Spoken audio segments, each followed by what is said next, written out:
La ruta de la muerte en Ipacaraí, la maldición del Cerro Cacupé.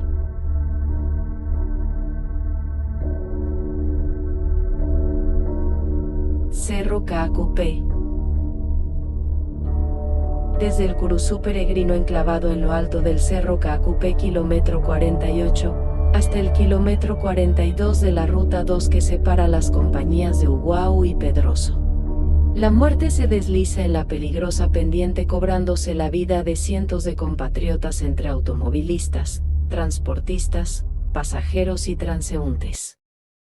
A partir de la década del 30 del siglo pasado hasta nuestros recientes días, la desgracia, el luto y el dolor secuestraron el sentimiento de numerosas madres para mantenerlas prisioneras de la más lastimera de todas las tristezas.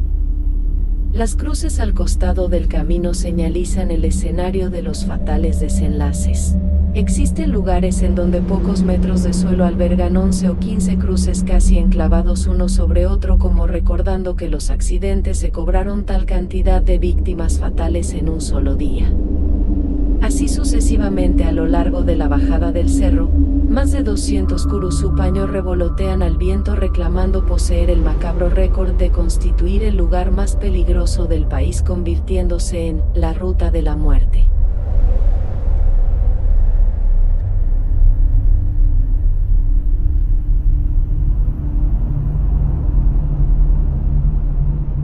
Charcos de sangre, cuerpos descuartizados, calcinados, decapitados o aplastados constituyen el dantesco escenario que los lugareños contemplan en cada colisión, mientras una tormentosa sinfonía de desgarradores llantos y lamentaciones ensordecen a quienes son testigos del siniestro espectáculo, que como telón de fondo tiene ómnibus despedazados, hierros retorcidos, vehículos ardiendo en llamas y el angustioso ulular de las sirenas de ambulancias y bomberos.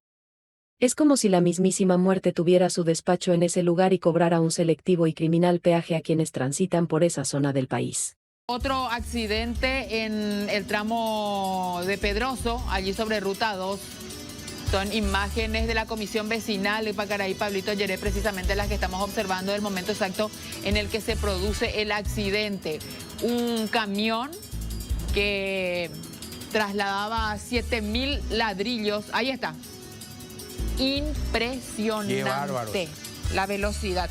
¿La pista está mojada o no? ¿O parece nomás? No. Incluso, hay que decirlo, en el mismo lugar muere el conductor del camión. Ahí desde el otro ángulo de frente pega un vuelco. Impresionante. Va a la cuneta.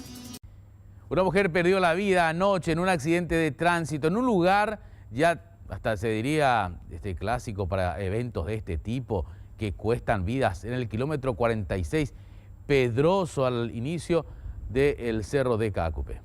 Perdió el control del freno,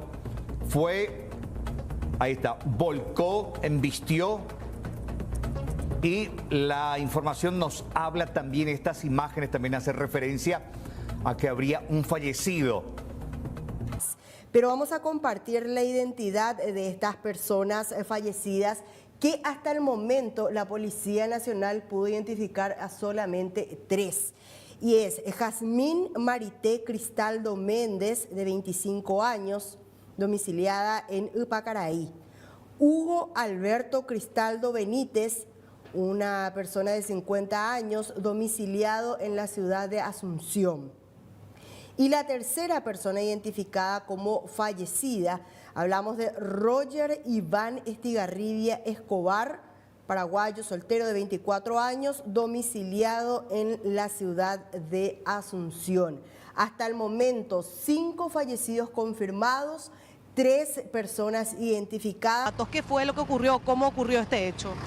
Y supuestamente el colectivo venía en su carril de Cacupé hacia Asunción. Y como dicen los testigos, posiblemente el vehículo lo tomó y pasó a su carril. ¿El vehículo habría...? No se sabe en qué circunstancia. ¿El vehículo habría salido del carril? Y supuestamente así dicen los testigos. ¿Cuántos testigos?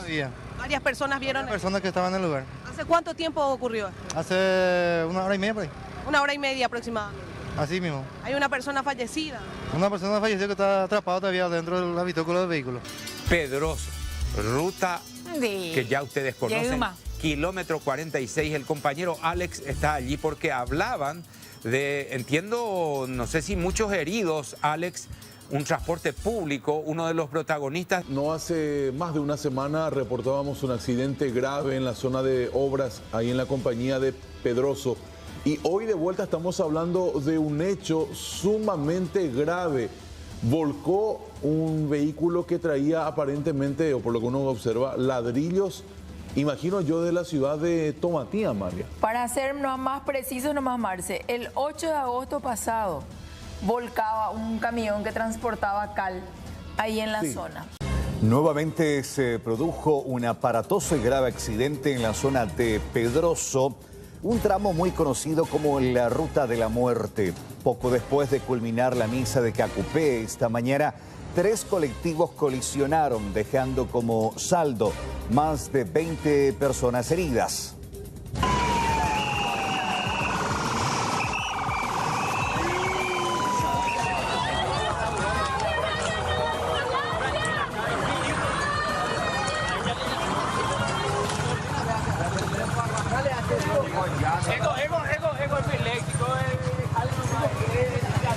Eran cerca de las 10:30 horas cuando un colectivo de la empresa 20 de Julio embestía violentamente contra otros 2 buses de la Unión Interno Mariano Roque Alonso y Piribebú en el kilómetro 46 zona de Pedroso. Aparentemente el conductor Félix Centurión habría quedado sin frenos al descender del cerro Caacupé camino a Asunción, protagonizando el aparatoso accidente que dejó como saldo una veintena de heridos leves y 2 con graves lesiones y traumas. Hicimos traslado de 2 pacientes y a este momento venimos a verificar nomás si llevamos un paciente que estaba bastante grave en traumatismo de cráneo y que están ahora en la urgencia del hospital de Caacupé para que reciban a todos los heridos. Y no tenía freno el vehículo y vino con toda y agarró toda la gente. De Caacupé hasta acá. ¿Había mucha gente dentro de los... Sí, mucho había. ¿Los 3 o Sí, mucho había. En este y los 2. Hay muchos heridos en este momento, están siendo asistidos ya. 10 por ahí. Yo estaba viniendo en otro camión que es de la misma empresa. Este señor allá en Cacupé ya me agarró acá en el costado, me rozó y llevó por enfrente de esos hierros que tiene la policía para que no pase la gente. Porque se tiró de allá sin freno. Y después se quedó y vino otra vez, así se tiró de cero acá sin freno, se tiró y vino a agarrar 4 camiones más. Este camión estaba estacionado acá, aquel estaba enfrente. En el fatal accidente en la zona Pedroso de Ipacaraí, donde 6 personas perdieron la vida, estuvieron involucrados un minibús removido de la empresa de transporte Guaireña Tour con destino a Villarrica y un camión de gran porte que transportaba más de 20 toneladas de hierro que iba hacia Asunción. Falla en los frenos del camión sería la causal del trágico accidente. Una vez más, la zona de Pedroso en el ojo de la tormenta. Esta vez un camión aparentemente perdió los frenos y generó un verdadero caos, desesperación. Tenemos algunos videos que compartimos con ustedes.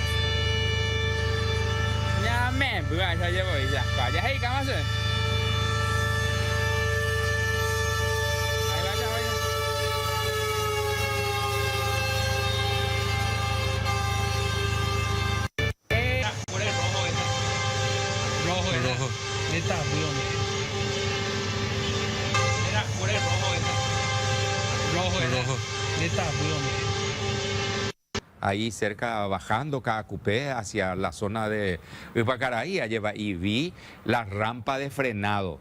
Pero está ahí. Pero ¿qué pasó? Un poco más abajo, Yehuma, en la zona muy conocida, ¿verdad?, para el distrito de Pedroso.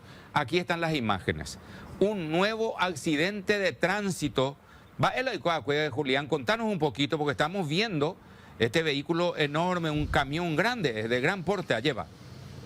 Efectivamente, don Oscar, este accidente de tránsito ocurrió frente mismo a la comisaría 35 Central, altura del kilómetro 48 de la ruta PI02.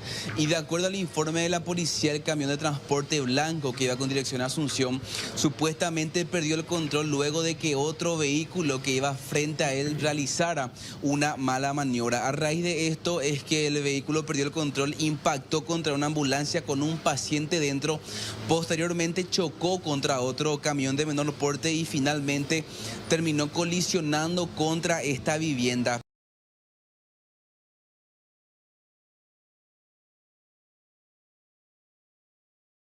De tránsito que ocurrió en la zona de Pedroso, en la zona de Pacaraí, departamento central. 5 personas que resultaron heridas estaban viajando a bordo de una unidad del transporte público. Ya vamos a desarrollar este tema. Ocurrió anoche cerca de las 22:45 allí en la zona de Pedroso. Los números finales hablan de 6 muertos y 3 heridos.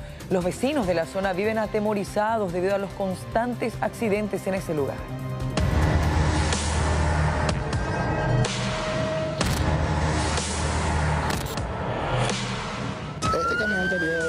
Perdió el control de su rodado, yendo a investir en forma frontal de la empresa La Yuteña.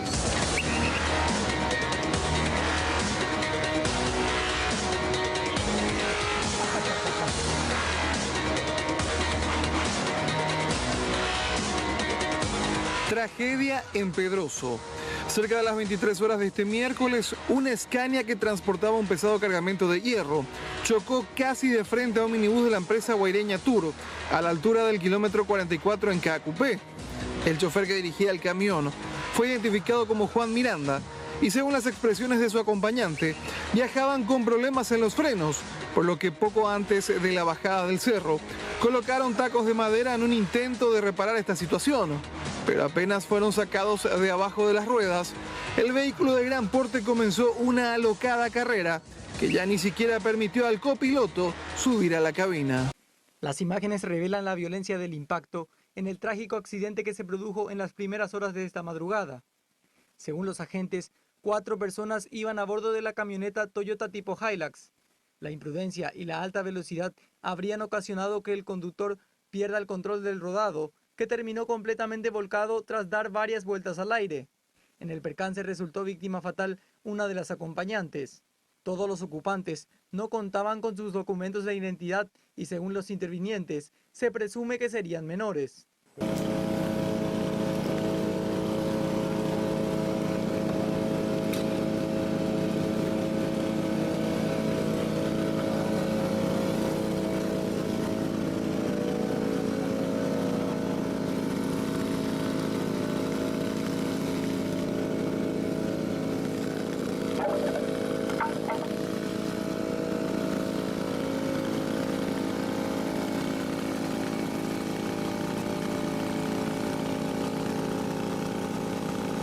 A lo largo de 80 años, más de 200 vidas sucumbieron para quedar por el camino. Las estadísticas hablan de las cifras. A veces de 11 víctimas, como el caso de aquel fatídico 7 de enero de 1995, cuando una ambulancia quedó atrapada en medio de la frontal colisión de 2 ómnibus de la empresa La Santaniana. Otra de 15 fallecidos en la madrugada de 28 de junio de 2015. De 6 muertos el 16 de marzo de 2017, por citar los luctuosos hechos cuyas víctimas fueron más numerosas.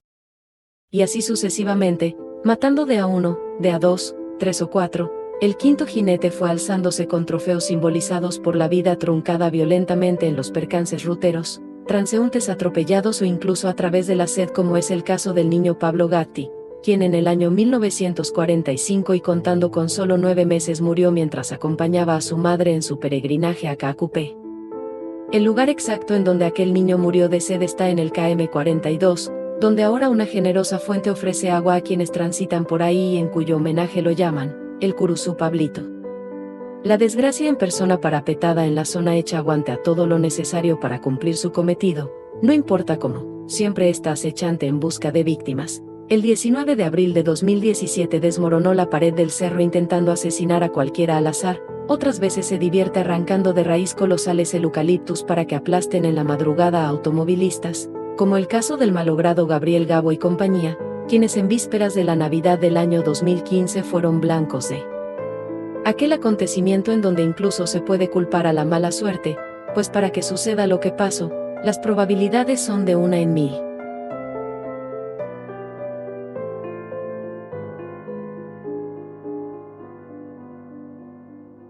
La ruta de la muerte, situada en Ipacaraí y más específicamente las compañías de Pedroso y Uguau, es un cementerio a la vera del camino. El tramo más peligroso se encuentra entre los kilómetros 45 y 42, 3.000 metros de asfalto que son testigos de más de 200 tragedias. Eso equivale a una cruz cada 15 pasos y, para colmo de males, cada día que pasa la distancia entre los nichos dramáticamente tiende a acortarse. Descender entre las paredes del cerro luego de probar frenos y tomar todos los recaudos de prevención conlleva la liberación de adrenalina que acelera el ritmo cardíaco, además de la consabida e inevitable sordera producida por la diferencia de la presión atmosférica del sistema auditivo interno con el exterior, del que nos reponemos tragando saliva durante la vertiginosa bajada en aquel tobogán del infierno que desemboca en la antigua Tacuaral. Desde lo alto del KM48, el majestuoso e imponente paisaje que incluye serranía, follaje y el avistamiento de un valle en donde el lago se deja ver en toda su dimensión constituyen un maravilloso espectáculo natural y a la vez una trampa terriblemente mortal.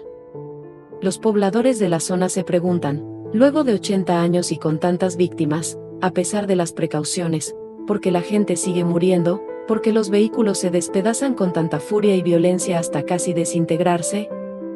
¿Por qué a pesar todo nada ni nadie puede evitar que se siga avanzando hacia el matadero? ¿Por qué los que transitan la zona lo hacen incluso resignados a la terrible y espantosa posibilidad de que mueran intentando descender la pendiente?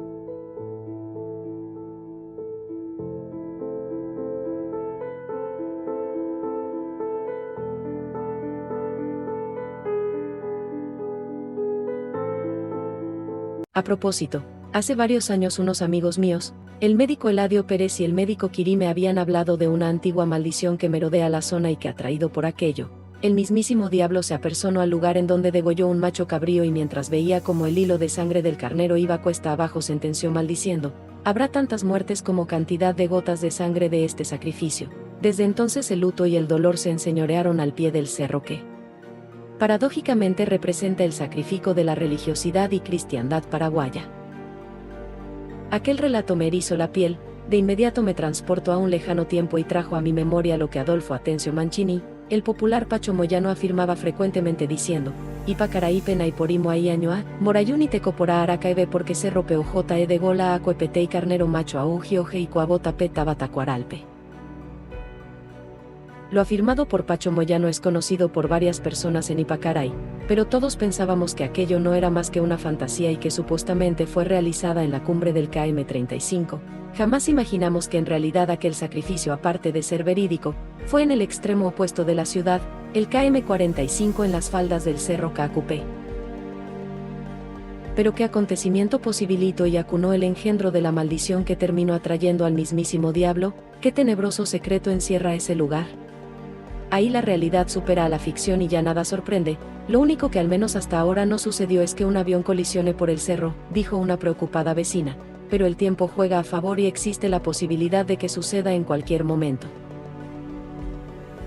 Los médicos no aportaron mayores datos sobre la génesis de la maldición, solo atinaron a decir que para desvelar el misterio debía hablar con un poblador de la compañía Uguau de nombre Belarmino Pereira, un moreno descendiente afroboliviano que sería el único eslabón con el cual se puede unir todos los acontecimientos y formar la cadena de esta historia. Belarmino Pereira es ipacarayense mitad paraguayo y mitad boliviano, hijo de un pardo mitad negro y mitad quechua que trabajaba bajo los rigores del pongueaje en su pueblo natal llamado Copirata, provincia Nor-Yungas, La Paz, Bolivia, desde donde fue secuestrado en el año 1932 y junto a miles de indígenas traído a nuestra región oriental para morir por la patria en la Guerra del Chaco.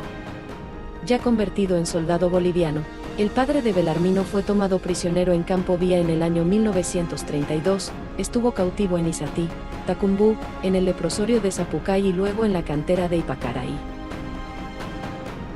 Un boliviano negro, afrodescendiente que peleó en la Guerra del Chaco y fue a parar a Ipacaraí.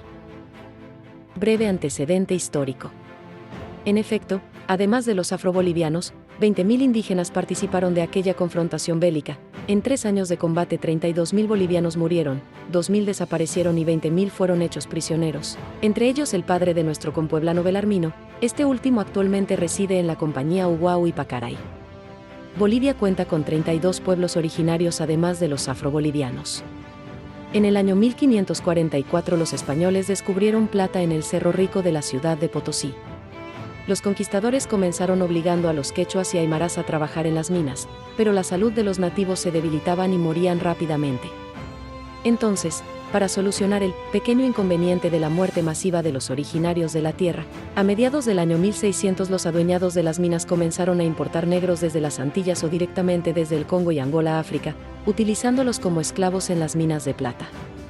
pero las frías temperaturas del altiplano y la altura, que en Potosí suman 4.070 metros sobre el nivel del mar, congelaban y asfixiaban a los negros acostumbrados a los cálidos 30 o más grados de la madre tierra africana. Tras breve tiempo aspirando los gases tóxicos, los africanos quedaban inservibles, hecho que obligó a un masivo envío de negros a Bolivia para reponer las bajas en las minas. La rápida muerte de los esclavos era un efecto colateral, un gasto que las ganancias por la extracción de plata podrían absorber.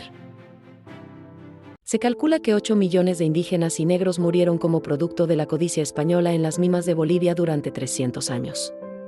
Solo cuando los yacimientos fueron agotados, los descendientes africanos fueron llevados a zonas más cálidas y, siguiendo los antiguos caminos incas, llegaron a los Yungas La Paz, en donde continuaron trabajando en los campos de cultivo de coca en régimen cuasi similar a la esclavitud denominado pongueaje y mitanaje.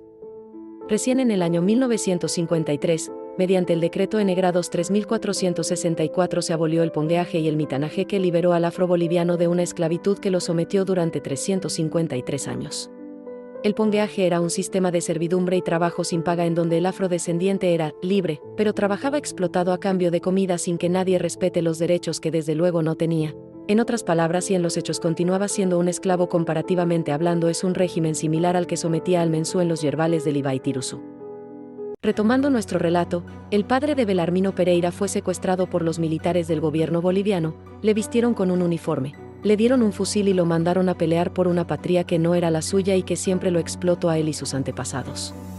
En la batalla de Campo Vieja, el afroboliviano fue hecho prisionero y luego de un angustioso peregrinar por centros de detención fue a parar a la cantera de Ipacaray, donde, como el negro que era, fue el despreciado subcautivo sirviente de otros prisioneros blancos, integrantes del regimiento de zapadores bolivianos, quienes cavaron la fosa de lo que hoy es el Centro Social de Ipacaray, construyeron la primera calle empedrada que se llamaba Avenida Ipacaray, actual Carlos A. López, y luego fueron llevados al Cerro Caacupé, en donde partieron la dura piedra abriéndose paso a fuerza de mazos, construyendo el Tapetuya, que hoy por hoy es un sendero casi perdido al costado del actual carril de descenso por el cual se ingresa a Ipacaray desde el KM 48.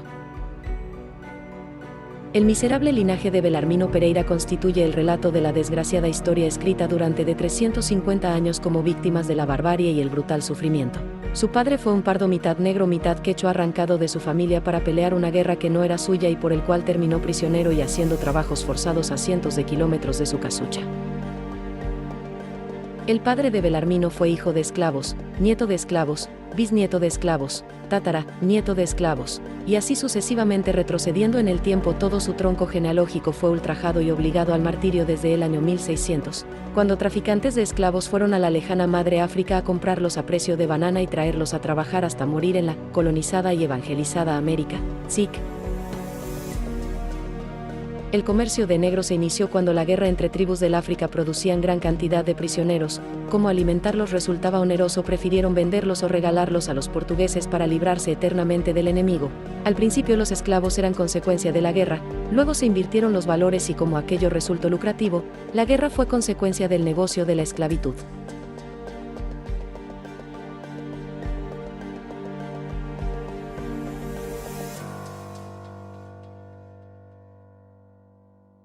Fue Belarmino quien me relató los duros rigores que lo tocó vivir a su padre durante su cautiverio. Los desafortunados soldados del ejército boliviano vivían en la cantera de Ipacaray. Cada día iban y venían a pie para cumplir con sus obligadas labores en el cerro. Mientras caminaban en fila india encadenados unos a otros, la gente los vilipendiaba públicamente gritándoles improperios, y con escupitajos los maldecían en nombre de sus hijos muertos en los cañadones. Estaban mal alimentados, harapientos y semidesnudos, enfermos, despreciados por la sociedad y olvidados por Dios a cientos de kilómetros de una patria que los envió a pelear, matar o morir por ajenos intereses. En esas condiciones realizaban los trabajos forzados que consistían en romper piedra por piedra el cerro de Caacupé y construir el Tapetuyá, para que los peregrinos utilicen la cuesta arriba del cerro como sacrificio ofrecido a la Virgen de los Milagros de la Villa Serrana.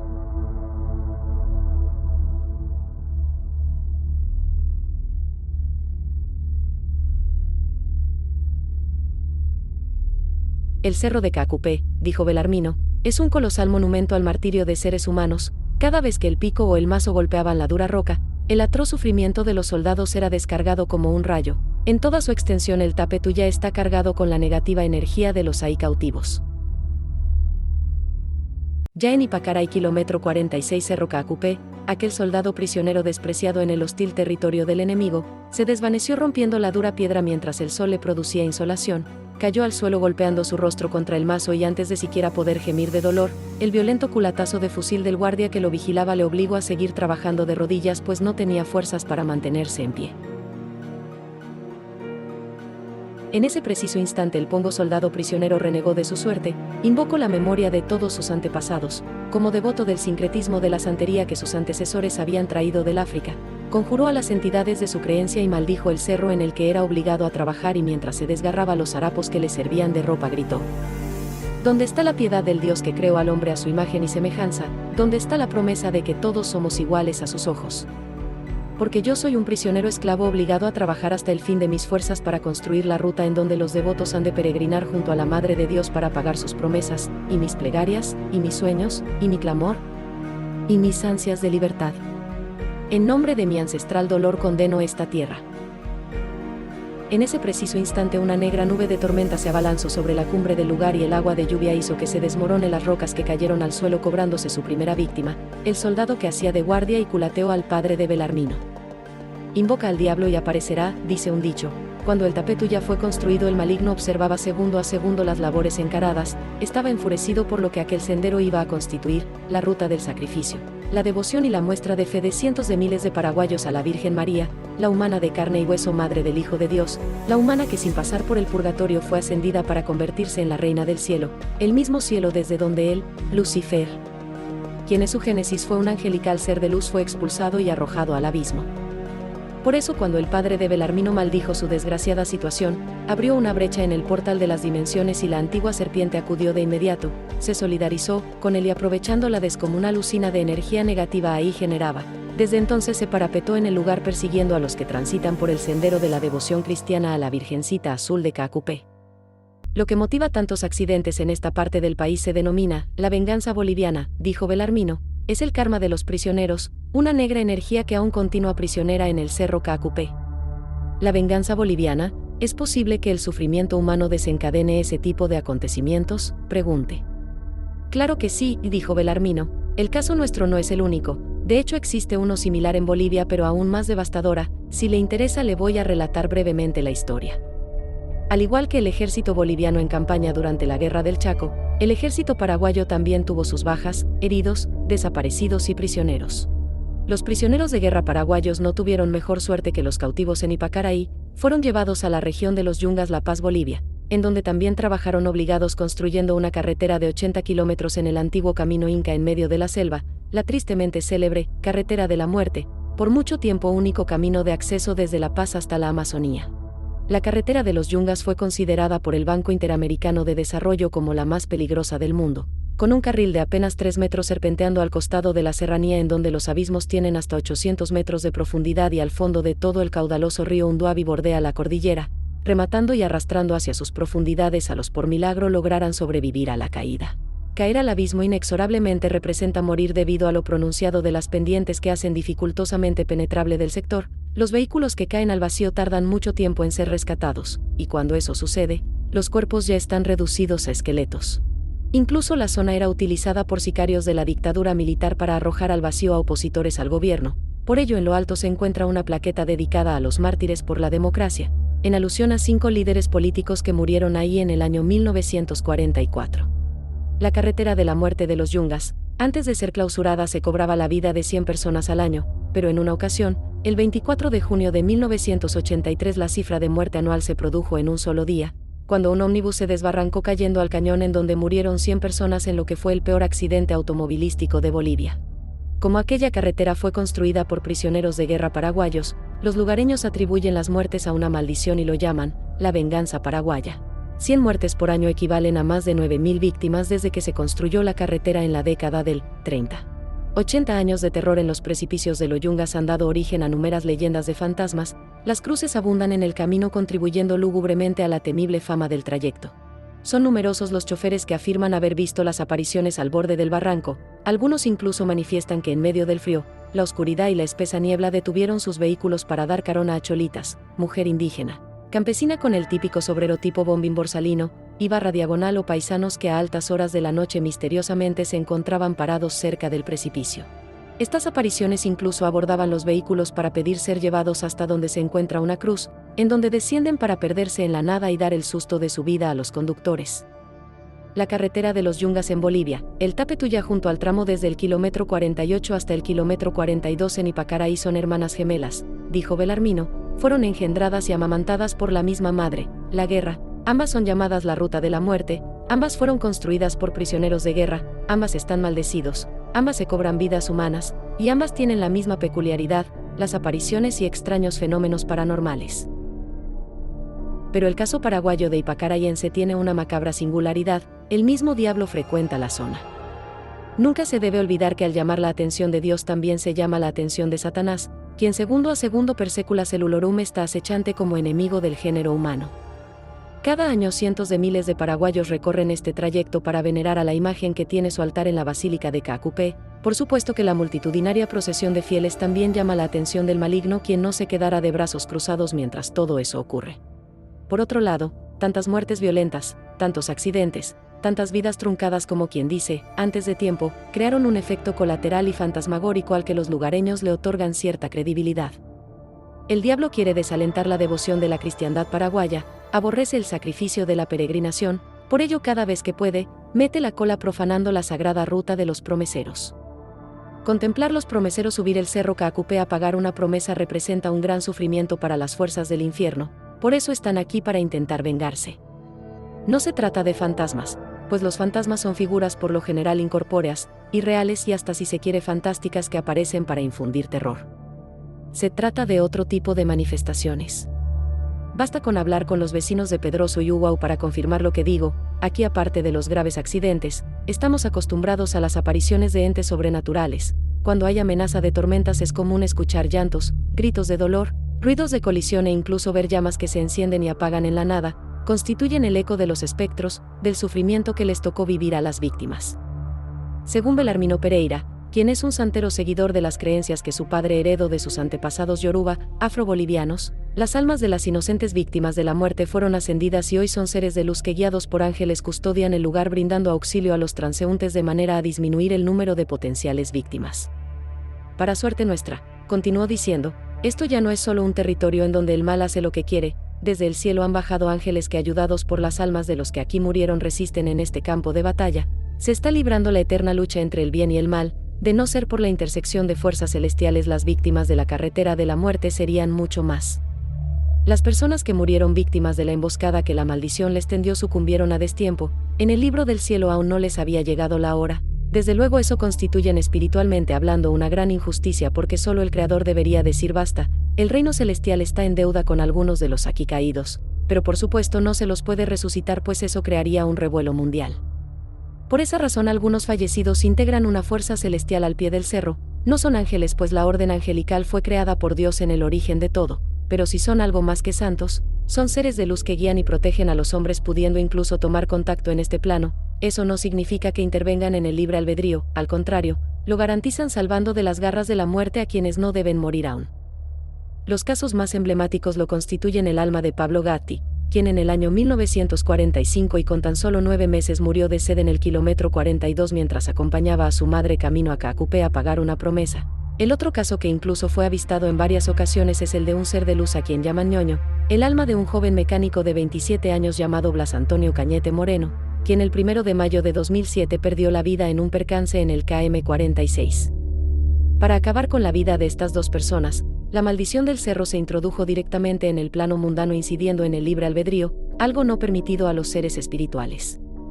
Pablo Gatti, quien debido a su corto tiempo de vida era un inocente, y Blas Antonio Cañete Moreno alias ñoño, un joven trabajador máster, mecánico destacado por su pasión por los vehículos, aún tenían mucho por delante, por eso el cielo les dio otra oportunidad. Pablito, como lo llaman los devotos, tiene su propio altar camino al cerro, se lo considera milagroso. Él protege especialmente a los niños que acompañan a sus padres en el sacrificio de pagar una promesa a la Virgen. Blas Antonio, por su parte, se sentía atraído por todo lo relacionado con los motores, incluso participaba de competiciones internacionales alzándose con medallas, menciones, certificados y trofeos, en una ocasión representando a Toyota. empresa en donde trabajaba, logró ubicarse en el 7º lugar entre 17 delegaciones de todo el mundo que participaban de un torneo en Panamá. Ñoño era un joven increíblemente alegre y solidario. Su vida transcurría entre su pasión por su trabajo, el amor a su familia, la camaradería entre amigos y conocidos, hasta que el 1 de mayo de 2007, sin que aún le haya llegado la hora, la vida se le fue arrebatada en el peligroso tramo de la ruta de la muerte. Pero volvió del más allá para hacer lo que siempre hizo, ayudar al que necesita. Son numerosas las personas que, habiendo sufrido percances mecánicos o automovilísticos, manifiestan haber recibido el auxilio de un joven que con la sonrisa en los labios les tiende la mano para luego desaparecer misteriosamente en la noche. La gran mayoría de los vecinos de Uguao y Pedroso conocen la historia de Ñoño y del sobrenatural pronto socorro a quienes sufren desperfectos en sus vehículos, pero el caso más emblemático lo representa la historia relatada por doña Carmen Sara Mancini da Ponte, cuyos padres son originarios de Ypacaray. Doña Carmen relata que en una ocasión, entre diciembre de 2010 y los primeros días de enero de 2011, en compañía de un amigo de nacionalidad chilena, iban de Asunción a San Bernardino. Los amigos dialogaban amenamente durante todo el trayecto, motivo por el cual y sin percatarse pasaron de largo el desvío que debía llevarlos a San Bernardino. Entre charlas, risas y ya muy cerca del cerro, el par de amigos se da cuenta que habían pasado el desvío, y la señora Mancini da Ponte sugiere girar en U para retomar el trayecto. El amigo chileno, quien venía manejando la camioneta Santa Fe versión americana de 6 cilindros, realizó la maniobra que terminó tumbándolos en la banquina. La señora Carmen Sara menciona que, repuesta a medias del susto por el vuelco, intentó arrastrarse para salir por la ventanilla cuando de repente ve a un joven frente al vehículo, quien solo y sonriente levanta con ambos brazos el pesado vehículo para ponerlo nuevamente sobre las 4 ruedas, permitiendo que sus ocupantes se liberen. Aún anonadados por el doble suceso, el vuelco y la descomunal fuerza de aquel joven, tanto doña Carmen Sara como el amigo chileno dan varias vueltas alrededor del vehículo intentando encontrar al joven para agradecerle, pero el mismo desapareció apenas terminó de auxiliar a los accidentados. Aquel solitario y misterioso salvador apareció de la nada, estuvo ayudando casi segundos después de que el vehículo volcara, era como si supiera que tal cosa ocurriría y lo estuviera esperando. No dijo una sola palabra y, al mejor estilo de los héroes de las películas, se marchó dejando muy impresionados a quienes lo vieron. Aquel par de amigos nunca pudieron darle las gracias al joven que les ayudó. 6 años después del accidente, la señora Mancini vio una imagen del mecánico. Recién entonces se enteró que él mismo había fallecido en el 2007, y quebrándose dijo: «Dios mío, es él». Nunca olvidaré su sonrisa mientras levantaba el vehículo para salvarnos. No hay dudas, es Ñoño.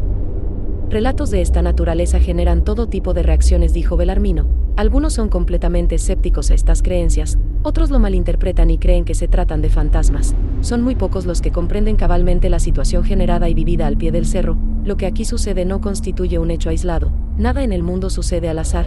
La maldición de la carretera de la muerte lleva 80 años. Es la suma de varias situaciones, como un nudo gordiano que se fue enredando más y que hasta ahora nadie puede desatar.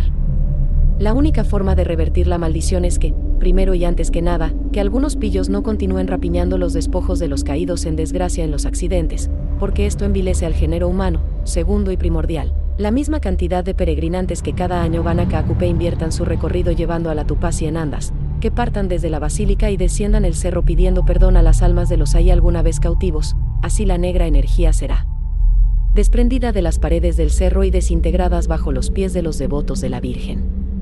Los médicos Eladio Pérez, también apodado Ñoño, Kiri y el santero Belarmino eran los únicos que guardaban el secreto de la ruta de la muerte. En la actualidad, los nietos de aquel afro-boliviano y los descendientes de otros prisioneros conviven en Ypacaray.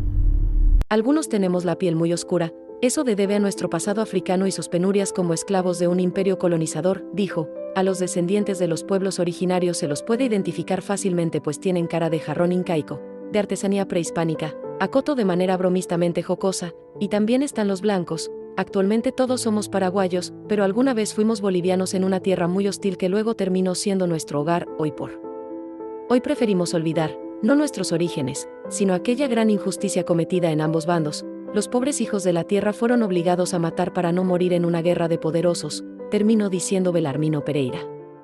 A más 87 años de la guerra, las consecuencias siguen latentes. Los seres de luz, ayudados por los ángeles, día y noche vigilan desde el desvío San Bernardino hasta el Curuzú peregrino, pero el taimado diablo tampoco descansa.